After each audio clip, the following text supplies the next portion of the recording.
Hi everyone, I'm Ryan. Welcome back to the garage.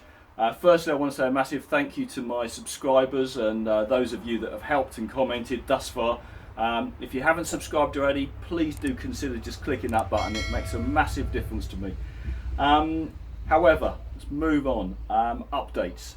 I want to give an update on both Super Dream and the Scrambler Project because lots been going on in the background, but not a lot to show for it at the moment. Anyway, let me just catch on that. So, the Scrambler Project. I've been contacted by several people wanting to just, contribute, help out in any way they can. Pete of Rusty Rex, again, thank you Pete. Went down to visit him and we had a rummage through his shed and he's found bits and pieces that I was missing, like carburetor rubbers, very helpful, engine mount. He's given me one of the bolts for the rocker cover, that's good, so I need one more of those now. He's also given me a side cover, which at the time I didn't know if I was going to need or not, but we'll come back to that in a moment. Also some of the missing fixings that I had for the clutch. Now actually I think I have got these, but thanks Pete anyway, and they're here if you want them back. Also, clutch lever, something he had that was spare from a project he were no longer required, so contributed that. So all of this, just very, very helpful. Really do appreciate that and does help me tremendously to just move forward. Now though, next event. This item has been sent to me by Eddie Kerr. Again, someone else following my channel, my exploits. He reached out to me and said, I think I've got something that you touched upon that would really help you. So I believe these are going to be items that I was talking about in previous uploads, and I didn't know if I was going to be able to get any. I didn't know if I could use them on my engine. Well, apparently the consensus is yes, it's possible. It might not be easy, but it's possible. So, haven't opened this yet. Oh, thank you, Eddie. Your packaging is superb. Let me move these bits out of the way. Let's see what we got here. So, there's the first clue. A kickstand, kickstart. So the rest of it, you can probably guess. Let's see what we have. Extremely well packaged. Okay, there is the side cover.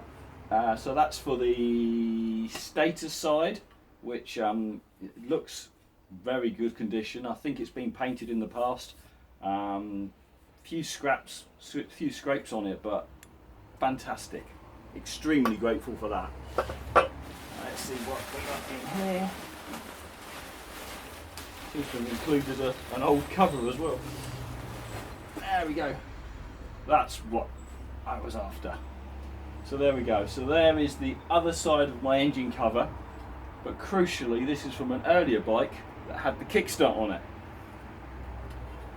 So that is brilliant, and that combined with, I think, the final parts that I can hear in here somewhere. I can hear them. I can hear them. There we go.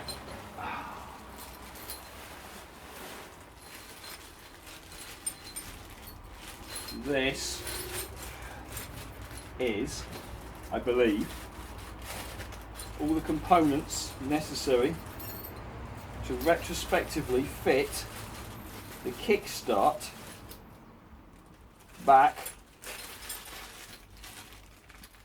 onto this engine. Brilliant. Eddie, again, thank you very, very much. Look, without your help, your support, I don't think I would feel capable of completing this project, but it's gestures like this that really make all the difference. Thank you very much. So, I have now got the challenge. I believe that's everything from here. Yep, it is. Perfect. I've now got the challenge of working out how to assemble that kickstart mechanism and fit it to this bike.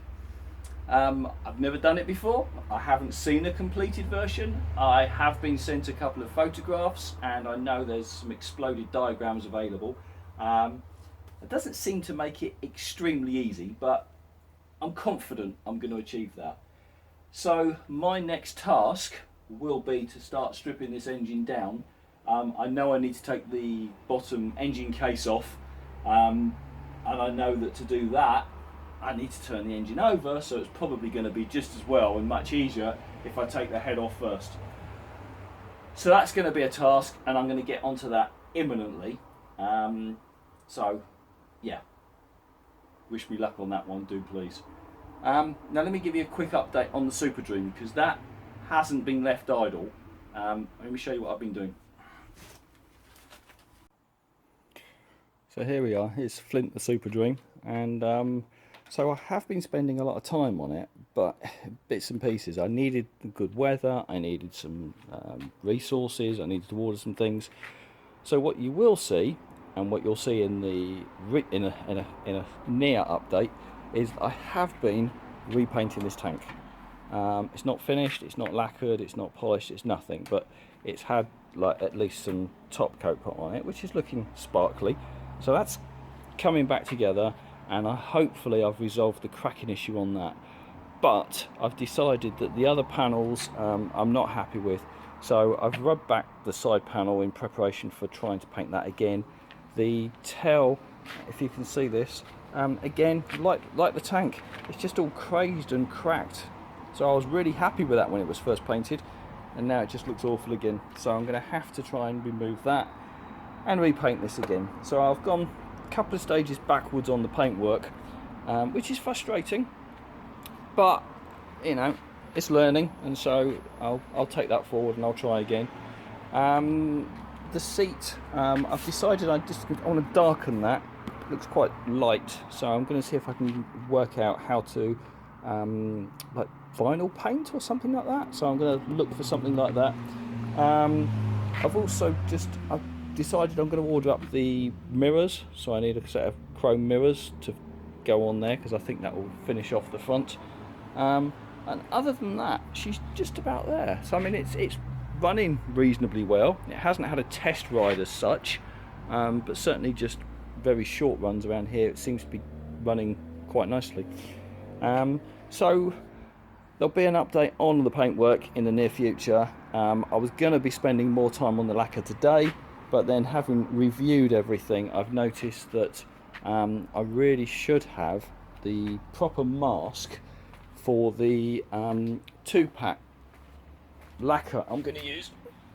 So I've bought this, which has got an inbuilt hardener. I was going to use it today, and then I've just thought about it and reviewed it and thought, no, do you know what, I do not have the right mask for using this stuff. And as was pointed out by several people, this is quite serious, so I shouldn't play with that. So I've ordered that up today. That should be with me in the next couple of days, and then I can move on.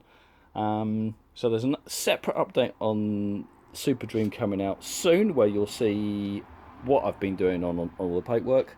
And I'm going to crack on with this now, but that will be in the next upload. So that's everything for today. I'm going to get on with starting on this, stripping it down and making some progress. And as soon as the masks arrive, I'm going to get back to lacquering that tank and then rubbing back and starting the process on the plastics. I won't show you all of that, but just the highlights and hopefully the end results. Now let me know on this engine. Stripping this down, trying to fit the kickstart is going to take me some time. Would you think it's preferable to buffer that up and then put out one update with the whole process completed or concluded one way or another? Or should I just continue to do, this is what I've achieved during this time period, so it will be broken down into various stages? Don't know, not sure which way to go on that, so if you've got an opinion, let me know. But for now, thank you very much everyone, stay safe, see you again soon.